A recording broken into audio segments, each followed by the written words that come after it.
Salut tout le monde, bienvenue sur ma chaîne Apprendre est amusant. On va voir aujourd'hui une nouvelle leçon. Il s'agit de la comparaison. Pour ce faire, on va commencer par une brève définition. La comparaison est le fait d'établir un rapport de ressemblance ou de différence entre deux éléments A et B. J'ai choisi de les nommer A et B parce qu'on peut comparer deux personnes, deux objets, deux lieux ou même deux couleurs. Pour travailler la leçon d'aujourd'hui, on va essayer de comparer les membres de cette famille. Mais avant tout, on va voir les éléments de la comparaison. Les éléments de la comparaison sont trois. Le comparé, le comparatif et le comparant.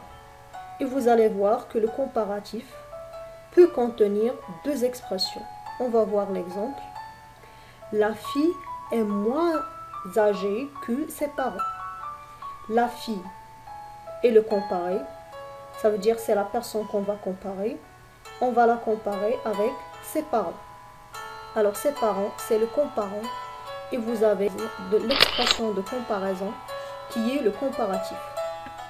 Maintenant, on va essayer d'approfondir notre analyse par des exemples.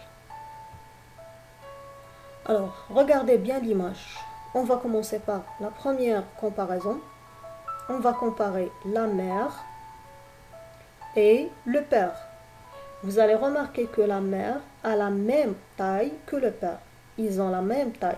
Supposons que la mère mesure 1,80 m. Le père aussi va avoir 1,80 m. Ça veut dire qu'il y a la même taille. C'est un rapport de ressemblance. Un rapport de ressemblance. Exemple suivant. Le pantalon du père est plus long que celui de la mère. Le père porte un pantalon gris long, la mère un pantalon gris court. Alors on va dire, le pantalon du père est plus long que celui de la mère. Il est supérieur, c'est la supériorité. Dernier rapport,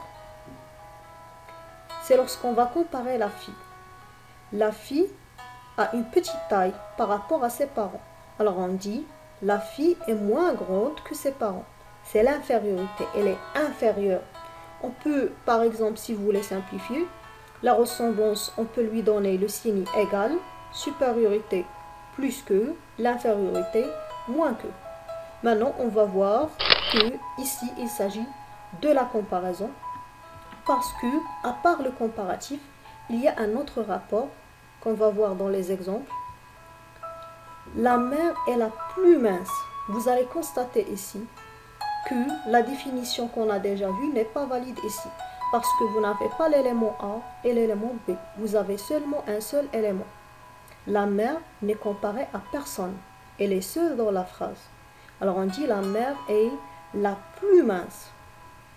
Le père est le plus gros. La fille est la plus petite. Ce sont les parents les plus aimables. Lorsqu'on exclut l'élément B de la comparaison, on n'a plus un comparatif, mais il s'agit du superlatif.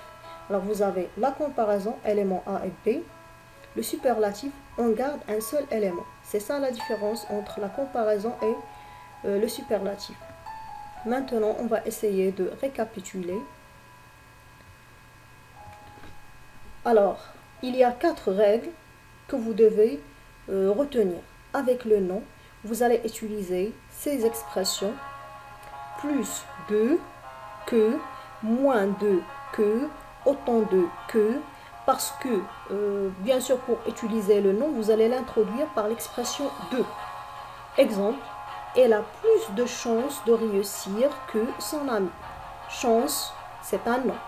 Regardez maintenant avec le verbe. On utilise les expressions plus que, moins que, aussi que. Aussi que, plus que.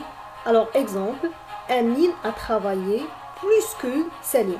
Les expressions ici sont soudées. Le verbe vient avant.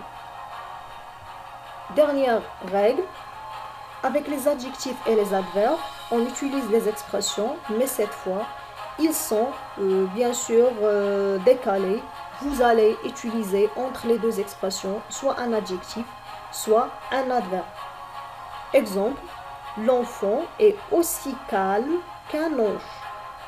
Calme s'intercale entre les deux parties de l'expression.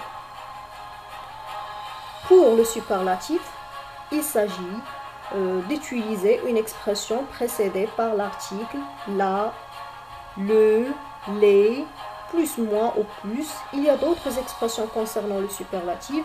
Par exemple, pour dire le plus bon, on dit le meilleur. Pour dire le plus mauvais, on dit le pire, et ainsi de suite. Il y a aussi l'expression le mieux. Mais si vous voulez, le superlatif peut, par exemple, faire l'objet d'une autre leçon pour approfondir l'analyse. Vous avez un autre tableau si vous voulez noter quelques détails concernant les expressions de comparaison et les expressions du superlatif. Je vous laisse par exemple regarder le tableau et l'arrêter si vous voulez prendre des notes. Nous maintenant on va passer pour faire un exercice pour voir si vous avez bien saisi la leçon. Allez, on va commencer par la première phrase, la question. On va commencer par la question. Compare les éléments suivants en utilisant des expressions de comparaison. Première phrase. Le train est rapide. L'avion l'est plus. Alors vous allez remarquer qu'il y a l'expression dans la phrase, dans la proposition 2. Dans la proposition 2, vous avez l'expression plus. L'avion est plus rapide. Ça veut dire que le train est moins rapide. Le train est moins rapide que l'avion. Si on inverse la phrase et on commence par l'avion, l'avion serait plus rapide que le train. Là, vous avez un adjectif. J'ai 10 exercices, tu en as 8. Il s'agit ici de comparer le nombre des exercices. Dans la première proposition, vous avez 10. Dans la deuxième, vous n'avez que 8. Ça veut dire qu'il y a dans la proposition 1 plus d'exercices. Ici, on va utiliser plus 2 parce qu'il s'agit de comparer un nom. Le nom ici, c'est exercice. Alors, on va dire j'ai plus d'exercices que toi. Adjectif, on a utilisé moins que. Ça veut dire on n'a pas utilisé la préposition de. Là, on est obligé de l'utiliser parce qu'on compare un nom. Exemple suivant. Nous avons un pull fleuri. Vous avez le même. Déjà, vous avez l'expression même. Ça veut dire qu'il s'agit ici d'une comparaison qui nous donne le rapport de ressemblance. Alors, ça va donner nous avons un pull fleuri comme vous. Si vous voulez, vous pouvez utiliser l'expression aussi que, mais cette fois, vous allez encadrer l'adjectif. Ça peut donner nous avons un pull aussi fleuri que vous. Mais là, j'ai choisi de donner un exemple avec l'expression comme, qui reste une expression très facile et passe-partout que vous pouvez utiliser pour exprimer la ressemblance. Exemple suivant.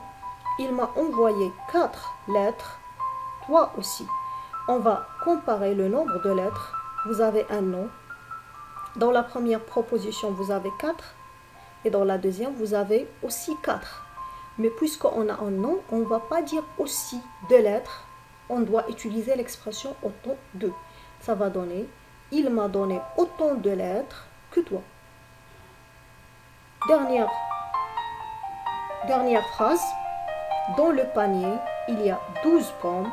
Sur la table, il y en a 8. Alors, dans le panier, il y a 12 pommes. Sur la table, il y en a 8 seulement. Ça veut dire que dans la première proposition, il y a plus de pommes. Et puisque pomme, c'est un nom, on va dire, dans le panier, il y a plus de pommes que sur la table. L'exercice touche à sa fin. J'espère que vous avez compris la leçon.